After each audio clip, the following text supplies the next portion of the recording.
നമസ്കാരം. ഇന്ത്യയും ന്യൂസിലാൻഡും തമ്മിലുള്ള സാമ്പത്തികവും സാമൂഹികവുമായ ബന്ധങ്ങളെ ശക്തിപ്പെടുത്തുന്ന വാർത്തയാണിപ്പോൾ ശ്രദ്ധ നേടുന്നത്. ഒന്നാമതായി, ഇരു രാജ്യങ്ങളും തമ്മിലുള്ള സ്വതന്ത്ര വ്യാപാര കരാർ ഒപ്പിടാനുള്ള തീരുമാനം വലിയ സാമ്പത്തിക മുന്നേറ്റത്തിന് വഴിയൊരുക്കുന്നതാണ്.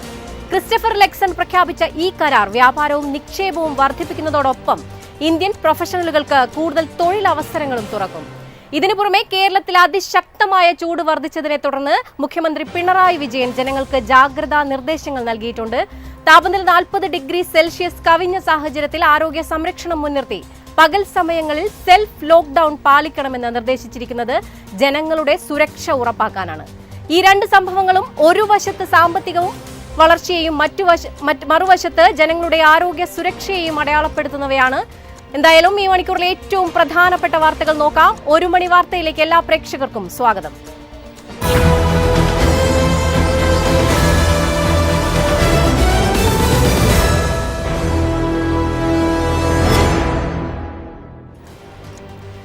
ഇന്ത്യയും ന്യൂസിലാൻഡും തമ്മിലുള്ള സ്വതന്ത്ര വ്യാപാര കരാർ തിങ്കളാഴ്ച ഒപ്പിടും. ന്യൂസിലാൻഡ് പ്രധാനമന്ത്രി ക്രിസ്റ്റഫർ ലെക്സൺ ആണ് ഇക്കാര്യം ഔദ്യോഗികമായി അറിയിച്ചത്. ഡൽഹിയിലെ ഭാരത് മണ്ഡപത്തിൽ നടക്കുന്ന ഇന്ത്യ ന്യൂസിലാൻഡ് ബിസിനസ് ഫോറം യോഗത്തിന് ശേഷമായിരിക്കും കരാറിൽ ഒപ്പുവയ്ക്കുക. അടുത്ത 5 വർഷത്തിനുള്ളിൽ ഇരു രാജ്യങ്ങളും തമ്മിലുള്ള ഉഭയകക്ഷി വ്യാപാരം $500 കോടി ഇരട്ടിയാക്കുകയാണ് ഈ കരാറിലൂടെ ലക്ഷ്യമിടുന്നത്. കൂടാതെ അടുത്ത 15 വർഷത്തിനുള്ളിൽ $2000 കോടി നിക്ഷേപം ഇന്ത്യയിലേക്ക് എത്തുമെന്നും പ്രതീക്ഷിക്കപ്പെടുന്നു. IT, ബിസിനസ് മേഖലകളിലെ ഇന്ത്യൻ പ്രൊഫഷണലുകൾക്ക് വലിയ ആശ്വാസം നൽകുന്നതാണ് പുതിയ കരാർ. വൈദഗ്ധ്യമുള്ള ഇന്ത്യക്കാർക്കായി ഓരോ വർഷവും 5000 തൊഴിൽ വിസകൾ ന്യൂസിലാൻഡ് അനുവദിക്കും. ഈ വിസയിൽ 3 വർഷം വരെ അവിടെ താമസിച്ച് ജോലി ചെയ്യാൻ സാധിക്കും. കരാർ പ്രാബല്യത്തിൽ വരുന്നതോടെ ന്യൂസിലാൻഡിലേക്ക് കയറ്റുമതി ചെയ്യുന്ന എല്ലാ ഇന്ത്യൻ ഉൽപ്പന്നങ്ങൾക്കും നികുതി ഒഴിവാക്കും.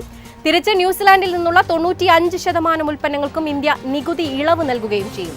കമ്പിളി, കൽക്കരി, തടി, വൈൻ, ബ്ലൂബെറി തുടങ്ങിയ ഇതിൽ ഉൾപ്പെടുന്നു. എന്നാൽ ഇന്ത്യയിൽ കർഷകരുടെയും ആഭ്യന്തര വ്യവസായികളുടെയും താൽപര്യം സംരക്ഷിക്കാനായി കേന്ദ്ര സർക്കാർ പ്രത്യേക ശ്രദ്ധ നൽകിയിട്ടുണ്ട്. ഇതനുസരിച്ച് ക്ഷീര ഉൽപ്പന്നങ്ങളായ പാൽ, തൈര്, ചീസ് തുടങ്ങിയവയ്ക്കും സവോള, പഞ്ചസാര, സുഗന്ധവ്യഞ്ജനങ്ങൾ, പാചക എണ്ണ, റബ്ബർ എന്നിവയ്ക്കും നികുതി ഇളവ് നൽകില്ല. ഈ ഉൽപ്പന്നങ്ങളുടെ ഇറക്കുമതി നിയന്ത്രിക്കുന്നതിലൂടെ ആഭ്യന്തര വിപണിയിലെ തിരിച്ചടി ഒഴിവാക്കാനാണ് സർക്കാർ ലക്ഷ്യമിടുന്നത്. സംസ്ഥാനത്ത് താപനില 40 ഡിഗ്രി സെൽഷ്യസിന് മുകളിലേക്ക് ഉയർന്ന പശ്ചാത്തലത്തിൽ പകൽ 11 മുതൽ 3 വരെ സെൽഫ് ലോക്ക്ഡൌൺ പാലിക്കണമെന്ന് മുഖ്യമന്ത്രി പിണറായി വിജയൻ. പാലക്കാട്, കൊല്ലം, തൃശൂർ ജില്ലകളിൽ കേന്ദ്ര കാലാവസ്ഥാ വകുപ്പ് ഔദ്യോഗികമായി ഉഷ്ണതരംഗ മുന്നറിയിപ്പ് പ്രഖ്യാപിച്ചിരിക്കുകയാണ്. ഈ സാഹചര്യത്തിൽ എല്ലാവരും അതീവ ജാഗ്രത പുലർത്തണമെന്നും മുഖ്യമന്ത്രി വ്യക്തമാക്കി. ചൂട് വർദ്ധിക്കുന്നത് ഗുരുതരമായ ആരോഗ്യ പ്രശ്നങ്ങൾക്കും ജീവൻ അപായപ്പെടുത്തുന്നതിനും വരെ കാരണമായേക്കാം. അതിനാൽ താഴെ പറയുന്ന സുരക്ഷാ നിർദ്ദേശങ്ങൾ എല്ലാവരും കർശനമായി പാലിക്കണം. പകൽ 11 മുതൽ 3 വരെ പുറത്തിറങ്ങരുത്. ഈ സമയത്ത് നേരിട്ട് വെയിലേൽക്കുന്നത് ഒഴിവാക്കണം. കോവിഡ് കാലത്തെ പോലെ തന്നെ ഇതൊരു സെൽഫ് ലോക്ക്ഡൌൺ സമയമായി കണ്ട് അനാവശ്യ യാത്രകളും പുറം ജോലികളും ഒഴിവാക്കാൻ ശ്രദ്ധിക്കണം. വീടിനകത്തും തൊഴിലിടങ്ങളിലും നല്ല വായു സഞ്ചാരം ഉറപ്പാക്കണമെന്നുമാണ് നിർദ്ദേശങ്ങൾ. സാർക്ക് കറൻസി സ്വാപ്പ് പ്രകാരം ഇന്ത്യ മാലദ്വീപിന് 30 ബില്യൺ രൂപയുടെ ധനസഹായം നൽകും. മാലദ്വീപിന് മുൻപ് $400 മില്യൺ ധനസഹായം നൽകിയിരുന്നു. ഇന്ത്യയുടെ പിന്തുണ ബന്ധങ്ങളെയും പ്രാദേശിക സാമ്പത്തിക സഹകരണത്തെയും ശക്തിപ്പെടുത്തുന്നതായി ഔദ്യോഗിക വക്താവ് പറഞ്ഞു. സാർക്ക് കറൻസി സ്വാപ്പ് ഫ്രെയിംവർക്ക് പ്രകാരം മാലദ്വീപിനായി 30 ബില്യൺ രൂപ പിൻവലിക്കാൻ ഇന്ത്യ അംഗീകാരം നൽകിയതായി മാലിയിലെ ഇന്ത്യൻ ഹൈക്കമ്മീഷൻ വ്യാഴാഴ്ച അറിയിച്ചു. മാലദ്വീപ് സർക്കാരിന്റെ സാമ്പത്തിക ബാധ്യതകൾ നിറവേറ്റുന്നതിനുള്ള ഇന്ത്യയുടെ പ്രതിബദ്ധതയാണ് ഈ നടപടിയിൽ പ്രതിഫലിക്കുന്നതെന്ന് മാലദ്വീപ് വിദേശകാര്യ മന്ത്രാലയം പറഞ്ഞു. മെറ്റ, മൈക്രോസോഫ്റ്റ് കമ്പനികൾ ജോലികൾ വെട്ടിക്കുറയ്ക്കുന്നു. 23,000 തസ്തികകൾ വരെ ഒഴിവാക്കിയേക്കുമെന്നാണ് റിപ്പോർട്ടുകൾ. മെയ് 20 മുതൽ 10% തൊഴിലാളികളെ അല്ലെങ്കിൽ ഏകദേശം 8,000 ജീവനക്കാരെ പിരിച്ചുവിടാൻ പദ്ധതിയിടുന്നതായാണ് ഒരു മെമ്മോയിൽ മെറ്റ ജീവനക്കാരോട് കഴിഞ്ഞ ദിവസം അറിയിച്ചത്. പ്രവർത്തനങ്ങൾ കാര്യക്ഷമമാക്കുന്നതിനും കൃത്രിമ ബുദ്ധിയിലെ കനത്ത ചിലവ് നികത്തുന്നതിനുമുള്ള ശ്രമത്തിന്റെ ഭാഗമായാണ് മെറ്റ പ്ലാറ്റ്ഫോംസും മൈക്രോസോഫ്റ്റും 23,000 ജോലികൾ വരെ ഒഴിവാക്കുന്നതെന്നാണ് സ്ഥിരീകരണം.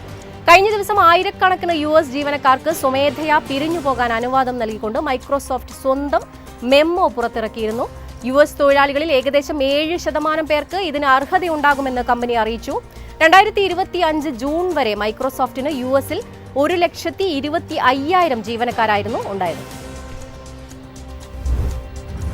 ഇസ്രായേൽ ലബനൻ വെടിനിർത്തൽ 3 ആഴ്ചത്തേക്ക് കൂടി നീട്ടിയെന്ന് അമേരിക്കൻ പ്രസിഡന്റ് ഡൊണാൾഡ് ട്രംപ് അറിയിച്ചു. വൈറ്റ് ഹൌസിൽ വെച്ച് നടന്ന ഇസ്രായേൽ ലബനീസ് പ്രതിനിധികളുടെ 2ാം ഘട്ട സമാധാന ചർച്ചകൾക്ക് പിന്നാലെയാണ് ട്രംപിന്റെ ഈ പ്രഖ്യാപനം. ചരിത്രപരമെന്നാണ് ഈ തീരുമാനത്തെ ട്രംപ് വിശേഷിപ്പിച്ചത്. US president JD Vance, state secretary Marco Rubio എന്നിവരും ചർച്ചകളിൽ പങ്കെടുത്തിരുന്നു. വരും ആഴ്ചകളിൽ ഇസ്രായേൽ പ്രധാനമന്ത്രി ബെഞ്ചമിൻ നെതന്യാഹുവും ലബനീസ് പ്രസിഡന്റ് ജോസഫ് ഔണും വൈറ്റ് ഹൌസിലെത്തി കൂടിക്കാഴ്ച നടത്തുമെന്നും ട്രംപ് അറിയിച്ചിട്ടുണ്ട്. US-ഇറാൻ യുദ്ധം കാരണം ഭക്ഷ്യക്ഷാമമുണ്ടാകുമെന്ന് UN. യുദ്ധത്തിന്റെ ആഘാതങ്ങൾ മൂലം 3 കോടിയിലധികം ആളുകൾ ദാരിദ്ര്യത്തിലേക്ക് തള്ളപ്പെടുമെന്ന് UN വികസന വിഭാഗം മേധാവി അലക്സാണ്ടർ ഡിക്രൂ അഭിപ്രായപ്പെട്ടു. കർഷകർ കൃഷി ഇറക്കുന്ന സമയത്ത് തന്നെ ഇന്ധന വളം വിതരണത്തിലുണ്ടായ തടസ്സങ്ങൾ ഇതിന് കാരണമാകുമെന്ന് അദ്ദേഹം പറഞ്ഞു. ഹോർമൂസ് കടലിടുക്കിലൂടെയുള്ള ചരക്ക് ഗതാഗതം തടസ്സപ്പെട്ടതോടെ വളം ക്ഷാമമുണ്ടാകുന്നതിനാൽ കാർഷിക ഉൽപാദനക്ഷമതയെ ഇതിനകം തന്നെ ബാധിച്ചു തുടങ്ങിയതായും അദ്ദേഹം അറിയിച്ചു. കൃഷിക്ക് ആവശ്യമായ വളത്തിന്റെ വലിയൊരു ഭാഗം മിഡിൽ ഈസ്റ്റിലാണ് ഉൽപ്പാദിപ്പിക്കുന്നത്. ആഗോള വിതരണത്തിന്റെ 1/3 കടന്നുപോകുന്നത് ഇറാനും അമേരിക്കയും നിയന്ത്രണത്തിനായി മത്സരിക്കുന്ന ഹോർമുസ് കടലിടുക്കിലൂടെയാണ്. US-ഇറാൻ സംഘർഷം രൂക്ഷമാകുന്നതോടെ ആഗോള വിപണിയിൽ എണ്ണവില കുതിച്ചുയർന്നുകൊണ്ടിരിക്കുകയാണ്. ഹോർമുസ് കടലിടുക്കിലൂടെയുള്ള കപ്പൽ ഗതാഗതം തടസ്സപ്പെട്ടതോടെ അന്താരാഷ്ട്ര വിപണിയിൽ ബ്രെന്റ് ക്രൂഡ് ഓയിൽ വില ബാരലിന് $106 മുകളിലെത്തി. ഏകദേശം 17% എന്ന പ്രതിവാര നേട്ടത്തിനടുത്തെത്തിയിരിക്കുന്നു. 2 ആഴ്ചയ്ക്കിടെ ആദ്യമായാണ് എണ്ണവില $100 മറികടക്കുന്നത്. വെള്ളിയാഴ്ച വ്യാപാരം ആരംഭിച്ചപ്പോൾ 5% വർധനവാണ് രേഖപ്പെടുത്തിയിരിക്കുന്നത്. വെസ്റ്റ് ടെക്സസ് ഇന്റർമീഡിയറ്റ് വില ഏകദേശം $97 ആയിരുന്നു. എറണാകുളം ആലപ്പുഴ തീരദേശ റെയിൽപാത ഇരട്ടിപ്പിക്കലും അനുബന്ധ നിർമ്മാണ പ്രവൃത്തികളും തൊഴിലാളികളുടെ കുറവും പാചകവാതക ക്ഷാമവും പ്രതിസന്ധിയിലാക്കുന്നു. 1 കിലോമീറ്റർ നീളമുള്ള അരൂർ കുമ്പളം റെയിൽവേ സമാന്തര പാലത്തിന്റെ നിർമ്മാണം നിലച്ചിരിക്കുകയാണ്. എറണാകുളം കുമ്പളം അരൂർ മുതൽ ആലപ്പുഴ വരെ റെയിൽപാത ഇരട്ടിപ്പിക്കലിന് സ്ഥലം ഏറ്റെടുത്തതിനാൽ ഈ ഭാഗങ്ങൾ മണ്ണിട്ട് ഉയർത്താനുള്ള പ്രവൃത്തികളാണ് ഏതാനും മാസങ്ങളായി നടക്കുന്നത്. ഇതും തടസ്സപ്പെട്ടിരിക്കുകയാണ്. വലുതും ചെറുതുമായ ഒട്ടേറെ റെയിൽവേ സമാന്തര പാലങ്ങളും പൂർത്തിയാക്കേണ്ടതുണ്ട്. പലയിടങ്ങളിലും ചതുപ്പുകളിലൂടെയാണ് പാത കടന്നുപോകുന്നത്. ഇവിടങ്ങളിൽ മണ്ണിട്ട് ഉയർത്തേണ്ടതുണ്ട്. ഇതിനായി എറണാകുളം, കോട്ടയം ജില്ലകളിൽ നിന്നുമാണ് മണ്ണ് കൊണ്ടുവരുന്നത്. എന്നാൽ ആവശ്യമായ തൊഴിലാളികൾ ഇല്ലാത്തത് നിർമ്മാണ പ്രവർത്തനങ്ങളെ സാരമായി ബാധിക്കുന്നുണ്ട്. ഉത്തരേന്ത്യൻ സംസ്ഥാനങ്ങളിൽ തെരഞ്ഞെടുപ്പ് നടക്കുന്നതിനാൽ ബംഗാൾ അടക്കമുള്ള സംസ്ഥാനങ്ങളിലെ തൊഴിലാളികൾ നാട്ടിലേക്ക് പോയിരിക്കുകയാണ്. ഇതുമൂലം പണികൾ നിശ്ചലമായ അവസ്ഥയിലാണ്. സ്വാതന്ത്ര്യത്തിന് ശേഷമുള്ള ഏറ്റവും ഉയർന്ന പോളിംഗ് ആണ് ഇന്നലെ തമിഴ്നാട്, ബംഗാൾ തിരഞ്ഞെടുപ്പുകളിലുണ്ടായിരിക്കുന്നത് എന്ന് തിരഞ്ഞെടുപ്പ് കമ്മീഷൻ അറിയിച്ചിരിക്കുന്നു. തമിഴ്നാട്, പശ്ചിമ ബംഗാൾ തിരഞ്ഞെടുപ്പുകളിൽ റെക്കോർഡ് പോളിംഗ് ആയിരുന്നു രേഖപ്പെടുത്തിയത്. 84.69% തമിഴ്നാടും 91.78% പശ്ചിമ ബംഗാളിലും ഏറ്റവും ഉയർന്ന പോളിംഗ് പങ്കാളിത്തം രേഖപ്പെടുത്തി. തമിഴ്നാട്ടിലെ 234 സീറ്റുകളിലേക്കും പശ്ചിമ ബംഗാളിലെ ആകെ 294 സീറ്റുകളിലേക്കുമുള്ള വോട്ടെടുപ്പ് വ്യാഴാഴ്ച വൈകുന്നേരം അവസാനിച്ചു. തമിഴ്നാട്ടിലാകെ 57.3 ദശലക്ഷം വോട്ടർമാരാണ് വോട്ട് ചെയ്തത്. പശ്ചിമ ബംഗാളിൽ 36 ദശലക്ഷം വോട്ടർമാർ ആദ്യഘട്ടത്തിൽ വോട്ട് ചെയ്തു. ശേഷിക്കുന്ന 142 സീറ്റുകളിലേക്കുള്ള 2ാം ഘട്ടം ഏപ്രിൽ 29-നാണ് നടക്കുക.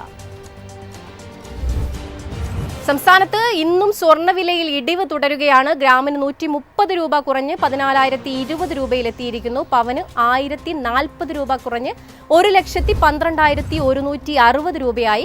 18 ക്യാരറ്റ് സ്വർണം ഗ്രാമിന് 11,520 രൂപയും പവന് 92,160 രൂപയുമായി. വെള്ളി ഗ്രാമിന് 260 രൂപയിലാണ് വ്യാപാരം നടക്കുന്നത്. ഇതോടെ 1 മണി വാർത്ത പൂർണ്ണമാവുകയാണ്. ഇനി ഒരു ഇടവേളയ്ക്ക് ശേഷം മാർക്കറ്റ് അപ്ഡേറ്റ്സുമായി സഫ്വാൻ ചേരുന്നു. നമസ്കാരം.